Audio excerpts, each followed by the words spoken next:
రేపు శ్రావణ శనివారం. పసుపు నీళ్లతో ఇలా చేస్తే 60 నిమిషాల్లో కష్టాలు అప్పులన్నీ తీరి కోట్లు వచ్చి పడతాయి. కుబేరులు అవ్వడం ఖాయం. రేపు ఆగస్టు 2వ తేదీ 2వ శ్రావణ శనివారం. ఎంతో పవిత్రమైనటువంటి రోజు కాబట్టి పసుపు నీళ్లతో రహస్యంగా ఈ చిన్న పరిహారం చేస్తే చాలు. మీకున్నటువంటి అప్పులు, ఆర్థిక సమస్యలు అన్నీ కూడా తొలగిపోయి ఆ వెంకటేశ్వర స్వామి యొక్క అనుగ్రహంతో మీరు జీవితంలో సంతోషంగా ఉండడానికి, పట్టిందల్లా బంగారంలా మారడానికి ఈ పసుపు నీళ్ల పరిహారం అనేది ఎంతో శక్తివంతంగా పనిచేస్తుంది. శనివారం అంటే వెంకటేశ్వర స్వామికి ఎంతో ప్రీతికరమైనటువంటి రోజు. ఆ వెంకన్న స్వామి వారికి అంకితం చేయబడినటువంటి రోజు. అలాగే ఈ వీడియో చూసే ముందు ఓం నమో నారాయణాయ అని ఒక చిన్న కామెంట్ చెయ్యండి. అందులో శ్రావణ మాసంలో ఈ శనివారం వస్తుంది కాబట్టి అతీంద్రియ శక్తులతో కూడుకొని వస్తుంది. శ్రావణ మాసం అంటే శుభకార్యాలకు అత్యంత అనుకూలమైన సమయం. ఈ మాసంలో వివాహాలు, గృహప్రవేశాలు, వ్యాపార ప్రారంభాలు వంటి శుభకార్యాలు జరిపితే లక్ష్మీదేవి హరిహరుల కృపాకటాక్షం లభిస్తుందని పండితులు చెబుతున్నారు. హిందూ సాంప్రదాయంలో శ్రావణ మాసం అత్యంత పవిత్రమైనదిగా పరిగణించబడుతుంది. కాబట్టి ఈ శ్రావణ శనివారానికి ప్రత్యేకంగా ఈ పసుపు నీటి పరిహారం అనేది సరిసమానమైనదిగా చెప్పుకోవచ్చు. పసుపు నీరు అంటే ఎంతో శక్తివంతమైనవి, ఎంతో పవిత్రమైనవి. పసుపును మనం మంగళకరమైనదిగా, శుభప్రదమైనదిగా భావిస్తూ ఉంటాం. మనం ఎన్ని శుభకార్యాలు చేసినా, ఏది చేసినా కూడా పూజల్లో అవ్వచ్చు, పరిహారాల్లో అవ్వచ్చు, శుభకార్యాల్లో అవ్వచ్చు, పసుపు లేకుండా మనకు ఏ పని కూడా అవ్వదు. అంత ముఖ్యమైనటువంటి పాత్రను పసుపు పోషిస్తూ ఉంటుంది. ముఖ్యంగా మనకున్నటువంటి చెడును తీసేయడానికి ఈ పసుపు అనేది చాలా బాగా ఉపయోగపడుతుంది. పసుపు మనకు ప్రకృతి నుంచి లభిస్తుంది. అంటే పసుపు మొక్కల నుంచి, మనకి భూమిలో నుంచి పుడుతుంది. కాబట్టి ఈ పసుపు మనకు బంగారంతో సమానము. పసుపు అవ్వచ్చు, పసుపు కొమ్ములు అవ్వచ్చు, పచ్చి పసుపు అవ్వచ్చు. అందుకని ఆడవాళ్ళు, ముత్తైదువులు కూడా కాళ్లకు పసుపు రాసుకోవడం, ఇలాంటి కొన్ని ప్రత్యేకమైనటువంటి విధి విధానాలు అనేవి ఆచరిస్తూ ఉంటారు. కాబట్టి రేపు శ్రావణ శనివారం రోజున సాయంత్రం సంధ్యా సమయంలో మీరు ఈ పరిహారం చేసుకొని చూడండి. తద్వారా మీకున్నటువంటి అన్ని సమస్యలు కూడా చిటికలో మాయమైపోతాయి. చాలా సింపుల్గా ప్రతి ఒక్కరూ, ఆడవారైనా, ఒకవేళ ఆడవారికి కుదరని పక్షంలో మగవారైనా ఎవరైనా చేసుకోవచ్చు. ఇది కొన్ని నియమాలతో చేయాల్సి ఉంటుంది. ఎందుకంటే నియమాలతో చేసినప్పుడు మాత్రమే మనకు ఫలితం అనేది మంచిగా వస్తుంది. శ్రావణ శనివారం కాబట్టి చక్కగా రేపు ఉదయాన్నే నిద్రలేచి ఇంటిని, వాకిలిని శుభ్రం చేసుకోవడము, గుమ్మానికి కూడా పసుపు రాసుకోవడము, కుంకుమ బొట్లు పెట్టుకోవడం ఇలాంటివి చెయ్యండి. శ్రావణ మాసంలో ఇలా చేయటం వల్ల ఏంటంటే మీకు ఏదైనా చెడు ఉంటే మీకు ప్రవేశించకుండా, మీ దరిదాపుల్లోకి కూడా రాకుండా ఉండడానికి బాగుంటుంది. అంటే డబ్బు పరంగా ఏంటంటే మన జీవితంలో చూసుకుంటే డబ్బు గురించే కదా ఎక్కువ రకాలైనటువంటి సమస్యలు, డబ్బు లేక చాలా ఇబ్బందులు మనిషి జీవితంలోకి ప్రవేశిస్తూ ఉంటాయి. డబ్బు ఉన్న వాళ్ళకి కాస్తో కోస్తో ఏదైనా మానసికంగా ఇబ్బందులు వస్తాయేమో కానీ డబ్బు లేని వారికి పరిస్థితులు, మనుషులు ఇలా అన్నీ కూడా పగబడుతూ ఉంటాయి. అలాంటి డబ్బు కోసం మనం ఎంత కష్టపడినా కూడా కష్టం అనేది మనకు కలిసి రానప్పుడు చాలా రకాలైనటువంటి ఇబ్బందులు వస్తాయి. వచ్చిన డబ్బు కూడా వచ్చినట్టుగా ఖర్చు అయిపోతూ ఉంటుంది. అంటే మన సంపాదన రూపాయి అయితే ఖర్చులు మాత్రం 4 రూపాయలు ఉంటుంది. ఒక మనిషి సంపాదిస్తే నలుగురు కూర్చొని తినాలి.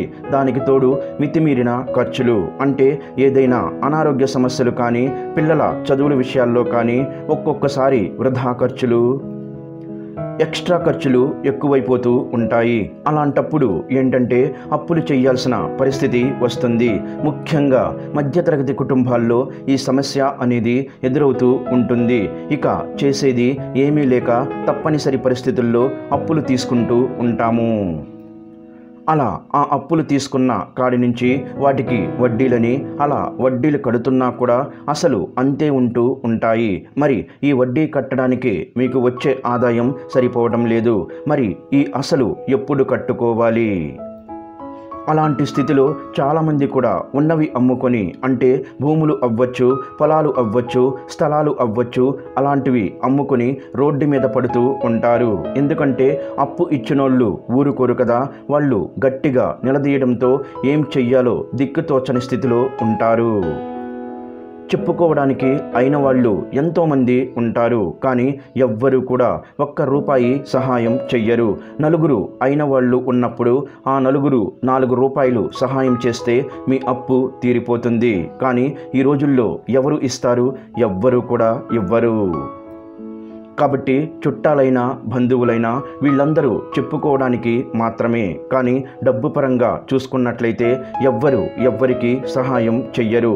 మిమ్మల్ని మీరే నమ్ముకోవాలి, లేదా ఆ భగవంతుణ్ణి నమ్ముకోవాలి, అంతే. అంతకు మించి ఎవరిని నమ్ముకున్నా ఏం చేసినా కూడా ఎలాంటి ఉపయోగం ఉండదు. కాబట్టి అలాంటి సమస్యలు ఏమున్నా సరే చక్కగా రేపు శ్రావణ శనివారం రోజు ఈ పరిహారం అనేది మీకు అద్భుతంగా సిద్ధిస్తుంది. వెంకటేశ్వర స్వామి ఆయన 7 కొండలవాడు. ఆ 7 కొండలు దిగి వచ్చి మరి మీ యొక్క సమస్యను తీరుస్తూ ఉంటాడు అని చెప్పి మనం నమ్మకంతో భక్తితో పూజలు చేస్తూ ఉంటాము. అలాగే శ్రావణ శనివారం రోజున వెంకటేశ్వర స్వామికి పిండి దీపారాధన అనేది కూడా చాలా ప్రీతికరమైనది. మనం మామూలుగా దీపారాధన మట్టి ప్రమిదల్లో కానీ, లేదా వెండి ప్రమిదలు, ఇత్తడి ప్రమిదలు ఇలాంటి వాటిల్లో చేస్తూ ఉంటాము. కానీ మీరు ప్రత్యేకంగా వెంకటేశ్వర స్వామి వారికి రేపు శ్రావణ శనివారం రోజున పిండి ప్రమిదలో దీపారాధన చెయ్యండి. అలా చేయటం వల్ల మీకు ఏదైనా కోరిక ఉంటే ఆ కోరిక ఇట్టే తీరిపోతుంది. పిండి ప్రమిద అంటే దానికి మీరు పెద్దగా కష్టపడాల్సిన పని లేదు. కాస్త బియ్యం పిండి కానీ, గోధుమ పిండి కానీ మీకు అందుబాటులో ఏ పిండి ఉంటే ఆ పిండి కొంచెం తీసుకొని దాంట్లో కాస్త పసుపు కలిపినటువంటి పాలు పోసుకొని పిండి ముద్దలాగా తయారు చేసుకొని, మనకు మట్టి ప్రమిదలు ఉంటాయి కదా, దాంట్లో పెట్టుకొని అయినా సరే మీరు మట్టి ప్రమిద ఆకారం వచ్చేలాగా చేసుకొని చక్కగా అందులో ఆవు నెయ్యి కానీ లేదా నువ్వుల నూనె కానీ పోసి చక్కగా దీపం వెలిగించండి. అలా వెలిగించడం వల్ల మీ కష్టం ఏదైతే ఉంటుందో, అంటే తీరని కోరిక మొండిగా పడి ఉంటాయి కదా, అలాంటి కోరికలు తీరిపోవడానికి అవకాశం అనేది ఉంటుంది. అంటే ఒక వయస్సు వచ్చిన వివాహాలు కాకపోవడం అవ్వచ్చు, డబ్బు ఎవరికన్నా ఇచ్చి ఉంటే వాళ్ళు ఇవ్వకుండా ఏడిపించడం అవ్వచ్చు, లేదా పెళ్ళైన వాళ్ళకి సంతానం లేకపోవడం అవ్వచ్చు, ఒక చిన్న ఇల్లు కట్టుకోవాలి అన్నా కూడా కలిసి రాకపోవడం, లేదా కట్టే ఇల్లు ఆగిపోవడం అవ్వచ్చు, అనారోగ్య సమస్యలు అవ్వచ్చు. ఇలా ఏదో ఒకటి ప్రతి మనిషికి ఒక సమస్య అనేది ఉంటుంది. ఇలాంటి ఏదైనా ఒక మొండి సమస్య అనేది ఇబ్బంది పెడుతూ ఉంటుంది. ఆ సమస్య అనేది తీరడానికి అవకాశం అనేది ఉంటుంది. కాబట్టి ఇలాంటి చిన్న నియమాలు అనేవి కూడా మీకు బాగా ఉపయోగపడతాయి. అలాగే తప్పనిసరిగా స్నానం చేసి నలుపు రంగు బట్టలు ఎట్టి పరిస్థితుల్లో కూడా రేపు ధరించకూడదు. శనివారం రోజున అస్సలు నలుపు రంగు బట్టలు పొర్రపాటున కూడా ధరించకూడదు. నలుపు ఏంటంటే మనకు నష్టాల పాలు, నిందల పాలు అవ్వడానికి అవకాశం అనేది ఉంటుంది. శనిదేవునికి ఇష్టమైనటువంటి రంగు. కాబట్టి శనివారం రోజున నలుపు రంగు బట్టలు ఎట్టి పరిస్థితుల్లో కూడా ధరించకూడదు. రేపు శ్రావణ శనివారం రోజు ఉదయాన్నే నిద్రలేచి ఇంటిని వాకిలిని శుభ్రం చేసుకొని ఇంటి ముందు ముగ్గు వేసుకొని శుచిగా తలస్నానం చేసి వెంకటేశ్వర స్వామి పటానికి తులసిమాల సమర్పించాలి. మీకు ఇంట్లో తులసి ఆకులు ఉంటే తులసి దళాలైన స్వామివారికి సమర్పించవచ్చు. ఈ పరిహారానికి రాగి గ్లాసు లేదా ఇత్తడి గ్లాసు కావాలి. ఇవి తీసుకుంటే మీకు మంచి ఫలితం వస్తుంది. గాజు గ్లాసు అయినా పర్వాలేదు. ఇంకా మీకు గాజు కన్నా కూడా రాగి చెంబు, రాగి గ్లాసులు ఇవైతే మీకు బాగా ఉపయోగపడతాయి. రాగి ఏంటంటే మనకి రాబడిని పెంచుతుంది. అంటే ధనపరంగా డబ్బును మీకు ఆకర్షించేలా చేయడానికి ఈ రాగి అనేది బాగా ఉపయోగపడుతుంది. అంతేకాకుండా ఇంట్లో వాళ్ళు కూడా రాగి గ్లాసులతో, రాగి బాటిల్స్ ఇలాంటి వాటిల్లో నీళ్లు తాగడం వల్ల మీకు ఆరోగ్యపరంగా కూడా చాలా మంచిది. మీరు రాత్రంతా ఒక రాగి గ్లాసులో లేదా ఒక రాగి చెంబులో నీటిని పోసుకొని మరుసటి రోజు ఉదయాన్నే నిద్ర లేవగానే పరగడుపున ఆ నీటిని తాగారు అనుకోండి, మీ ఆరోగ్యం కూడా బ్రహ్మాండంగా ఉంటుంది. అలాగే ఒక రాగి చెంబులో నీటిని తీసుకొని అందులో 2 తులసి దళాలు వేసి కొంచెం పసుపు, అలాగే 1 స్పూను ఆవాలు, 1 స్పూను రాళ్ళ ఉప్పు, ఇవి 3 కూడా ఆ నీటిలో వేయండి. ఇక్కడ తులసి దళాలు అంటే వెంకటేశ్వర స్వామికి ఎంతో ప్రీతికరం. అలాగే పసుపు ఎంతో శుద్ధి అయినది. పసుపు నీటిలో వేస్తే పసుపు నీరుగా మారుతాయి. ఆవాలు ఏంటంటే నరదృష్టిని, చెడును తీసేయడానికి ఉపయోగపడతాయి. కల్లు ఉప్పు ఏంటంటే సాక్షాత్తు లక్ష్మీదేవి రూపం. అప్పులను తొలగించడానికి, ఆర్థిక సమస్యలను తొలగించడానికి, నరదృష్టిని తీసేయడానికి, ఇలా అన్ని రకాలుగా మనకి ఈ కల్లు ఉప్పు అనేది బాగా పనిచేస్తుంది. మీకు అవకాశం ఉంటే 2 తులసి దళాలు వేసుకోండి, లేకపోయినా పర్వాలేదు. ఆ ప్లేస్లో మీరు తమలపాకునైనా ఉపయోగించుకోవచ్చు. కానీ తులసి దళాలు అంటే ప్రత్యేకంగా వెంకటేశ్వర స్వామికి ఎంతో ఇష్టం. ఇలా చేసినటువంటి ఆ చెంబుడు నీటితో మీరు ఏం చెయ్యాలి అని అంటే, మీ ఇంటి పరంగా సమస్య ఉంది అంటే, ఇల్లు మాకు వాస్తు బాగోలేదు, కలిసి రావట్లేదు, మాకు అప్పులు ఎక్కువ అవుతున్నాయి, నరదృష్టి మాకు ఎక్కువగా ఉంది అని చెప్పేసి అలా మీకున్న సమస్యను మనస్ఫూర్తిగా చెప్పుకొని ఆ చెంబు తీసుకొని మీ ఇంటి మెయిన్ సింహద్వారం ముందు నుంచొని ఆ చెంబుతో దిష్టి తీసేయాలి. అంటే ఇంటి గుమ్మం దగ్గర దిష్టి తీసేయాలి. సాయంత్రం సంధ్యా సమయంలో అంటే 6 నుంచి 10 గంటల లోపు ఈ పరిహారం అనేది చేసుకోవాలి. మీరు ఈ పరిహారాన్ని చీకటి పడ్డాక చేస్తే మీకున్న దోష నివారణ, చెడు అనేది అంతా తొలగిపోతుంది. ఎందుకంటే చెడు శక్తులు, దుష్ట శక్తులు తిరిగేటటువంటి సమయం మనకు చీకటి పడ్డాకే. కాబట్టి మన జీవితంలో అలాంటి చీకటిని తరిమి కొట్టి వెలుగులను నింపుకోవడానికి ఆ సమయంలో మీరు ఈ పరిహారం చెయ్యండి. రాగి చెంబులో మేము చెప్పిన ఆ 3 వస్తువులు వేసి ఇంటి ప్రధాన సింహద్వారం ముందు నిలబడి మీరు దిష్టి తీసేయాలి. అంటే కుడి నుంచి ఎడమకు 3 సార్లు, ఎడమ నుంచి కుడికి 3 సార్లు తిప్పుతూ మీ మనసులో సంకల్పం చెప్పుకుంటూ, నరదృష్టి పోవాలి, మా ఇంటి మీద ఇరుగు పొరుగు వారి ఏడుపులు, ఇంటి ఎదురు వాళ్ళ ఏడుపులు పోవాలి, బంధువుల ఏడుపులు పోవాలి, ఇంట్లో ఉన్నటువంటి దరిద్రం అంతా బయటకు వెళ్ళిపోవాలి, లక్ష్మీదేవి మా ఇంట్లో అడుగు పెట్టాలి, మాకు ఉన్న అప్పులు తీరిపోవాలి, ఆర్థికంగా బాగా కలిసి రావాలి, మాకు ఒక మంచి ఇల్లు కట్టుకోవాలి, మా పిల్లలకు పెళ్ళి జరగాలి, పిల్లలు మంచిగా చదువుకోవాలి అని మీకు ఏదైతే సంకల్పం ఉంటుందో చక్కగా ఆ సంకల్పం చెప్పుకోవాలి. అప్పుడు ఆ చెంబులో ఉన్న నీరు చాలా శక్తివంతంగా మారుతాయి. చక్కగా అలా గుమ్మం ముందు తిప్పేసి ఆ నీటిని ఎవ్వరు తొక్కని ప్రదేశంలో పారబోయండి. అలా పారబోసి మీరు ఆ చెంబును మళ్ళీ శుభ్రంగా కడుక్కొని లోపలికి తీసుకొచ్చేయండి. మీ ఇంట్లో ఎవరైనా పెద్దవారు ఉంటే వాళ్ళ చేత ఇలా దిష్టి తీపించండి. తద్వారా మీకు మంచి రిజల్ట్ అనేది వస్తుంది. లేదు అనుకుంటే ఇంటి ఇల్లాలైనా సరే ఇలా చేసుకోవచ్చు. ఇలా చేయటం వలన మీ ఇంటికి ఉన్న దిష్టి, ఇంట్లో మనుషుల మీద ఉన్నటువంటి చెడు దిష్టి, నరదృష్టి అన్నీ కూడా తొలగిపోతాయి. ఈ పరిహారం చేసిన దగ్గర నుంచి మీకు చాలా బాగా కలిసి వస్తుంది.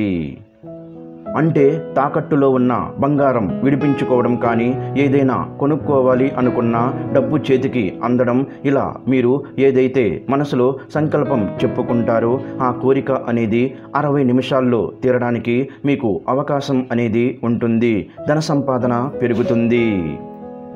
కాబట్టి ఈ పరిహారం అనేది చాలా చక్కగా సిద్ధిస్తుంది.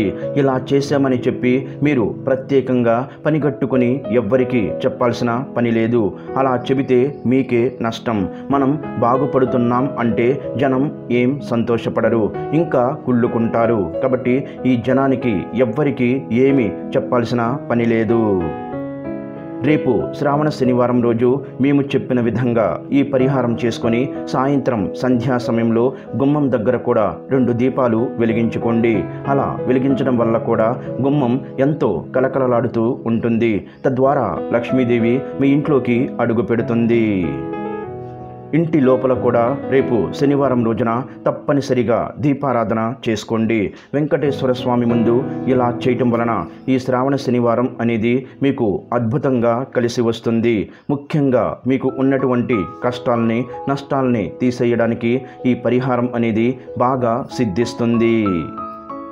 అలాగే రేపు శ్రావణ శనివారం రోజు మాంసాహారం అనేది ఎట్టి పరిస్థితుల్లో తినకూడదు.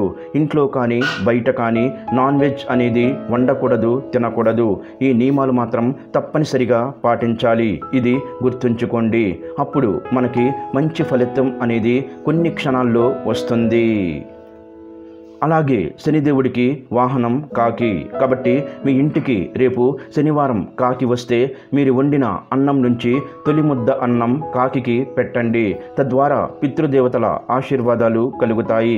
అలాగే శనిదేవుని అనుగ్రహం కూడా మీకు కలుగుతుంది. దగ్గరలో ఏదైనా నవగ్రహ ఆలయం ఉంటే ఆ నవగ్రహ ఆలయం దగ్గరకు వెళ్ళి శనిదేవునికి నల్ల నువ్వులు వేసి దీపం వెలిగించండి. అలా చేయటం వల్ల కూడా శనిదేవుని యొక్క అనుగ్రహం మీకు తప్పకుండా కలుగుతుంది. తద్వారా మీరు చేపట్టిన పనుల్లో విజయాలు సాధిస్తారు. మీ ధన సంపాదన పెరుగుతుంది. చూశారు కదా రేపు శ్రావణ శనివారం రోజు ఏమి చెయ్యాలో అని. కాబట్టి చక్కగా మేము చెప్పిన విధంగా ఈ పరిహారం చేసుకొని మీకు ఉన్నటువంటి అన్ని సమస్యల నుంచి బయటపడి మీ కుటుంబంతో సంతోషంగా హాయిగా జీవించండి. ఈ వీడియో గనక మీకు నచ్చినట్లయితే ప్లీజ్ లైక్ చేసి మీ ఫ్రెండ్స్కి షేర్ చేయండి. అలాగే మా కొత్త వీడియోస్ మీకు వెంటనే చేరాలంటే మా ఛానల్ని సబ్స్క్రైబ్ చేసుకొని పక్కనే ఉన్నటువంటి బెల్ ఐకాన్ని ప్రెస్ చేయండి. ధన్యవాదములు. ఈ వీడియోని లైక్ చేసి తర్వాత వీడియోని చూడండి.